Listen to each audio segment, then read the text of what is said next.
So we're going to start with some news that is developing. A hospital fire in Miryang, a city in the southeastern part of Korea, has unfortunately killed over 30 people and injured many more. We're going to get some more details on this from our Shin Se-min, who joins us on the phone with the latest. So Se-min, this is still developing as we speak, but we believe the fire was put out relatively quickly.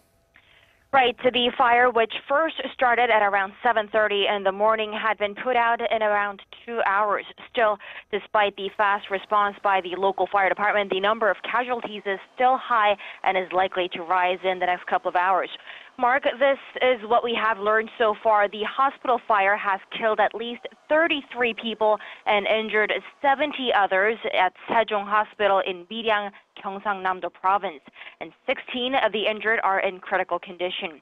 Now, the blaze is suspected to have started in an emergency room on the first floor of the main building of the hospital, and luckily the firefighters at the scene were able to prevent the fire from spreading to other floors.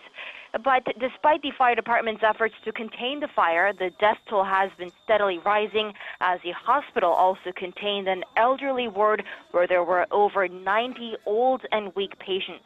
And as there was this fragile group of patients at the hospital, the number of casualties is likely to rise. The fire department, however, have confirmed that they were able to evacuate the admitted elderly patients there, and officials dispatched to the scene are still searching for possible additional casualties within the building. And Se-min, government officials have been very fast to react to this tragedy.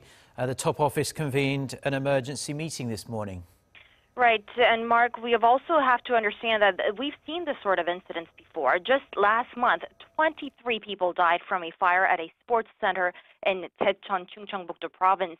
And yes, President Moon Jae-in convened an emergency meeting with his top aides over yet another tragic fire.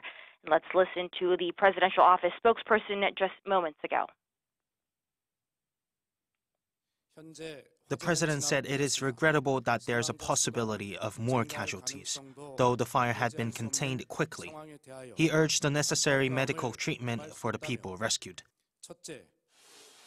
The president also ordered the prime minister to get to the bottom of the cause of this fire, and we know that the safety minister Kim Woo-kyum is at the scene in Miryang to oversee the emergency response operation.